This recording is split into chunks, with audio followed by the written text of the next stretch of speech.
talking about Piers Morgan and the death of the mainstream media. And we're not just saying this, they are dying worldwide. And alternative media, left, right, center, libertarian, doesn't matter, independent is becoming the new dominant. So how is the system going to strike back? I wanted to call Max Kaiser and just see if we were able to snag him, and we were. He's a syndicated host himself and on RT, and, of course, a former top stockbroker. No stranger to this transmission. I know you're a big Piers Morgan admirer, Max. What is your take on his fall? Ha, ha, ha. Yeah, thanks a lot, Alex. Now you're sending him back here to Britain, where he was already chased out of Britain for an insider trading scandal, for a phone hacking scandal. He went to America. He was on CNN. The only reason he was lasting this long was the interview he did with you. Suddenly his ratings went up, and then he didn't do an interview with you anymore. His ratings crashed, and now you're sending him back here to the UK, and everyone in the UK is crying because this idiot is coming back here where everyone hated him to begin with.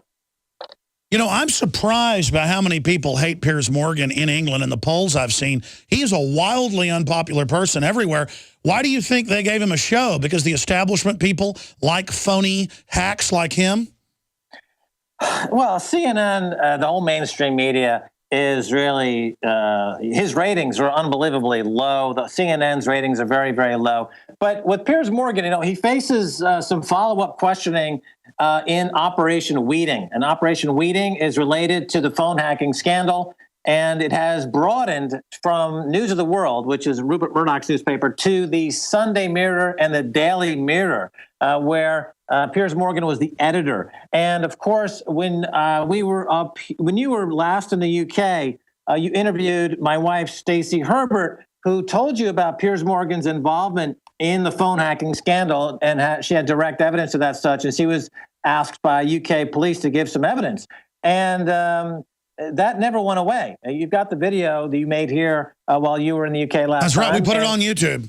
Yeah. So now when he comes back, he was just questioned again in December of 2013. He has to face additional questions as this inquiry gets deeper. So he's got nowhere to hide. So Piers Morgan involved in the phone hacking scandal, which of course was the tabloids of which he was a part of, spying on victims of the 7/7 bus bombing. They were spying on the murdered schoolgirl's family, Millie Dowler. So he's really got blood on his hands. He's been discredited.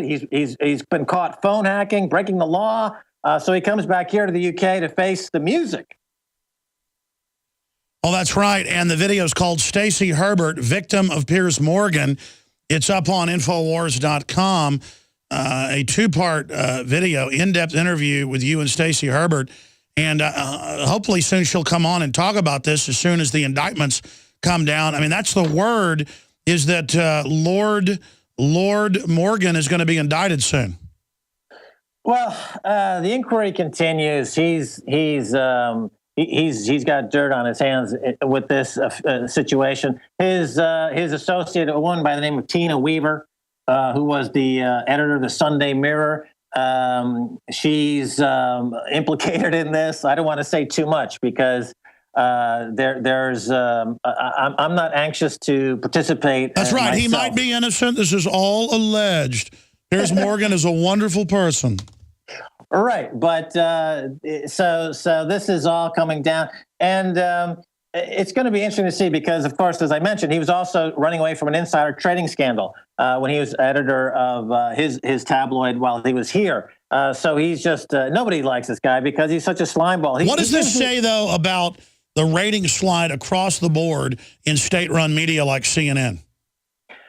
It's hard to imagine why they picked Piers Morgan to begin with, other than there's just tremendous cooperation now in propaganda in the UK and the US. In the decade after iodine was added to staple foods, there was a 15-point increase in IQs in the areas that had previously been deficient. I hope you'll visit InfoWarsLife.com and get our InfoWars Life Survival Shield.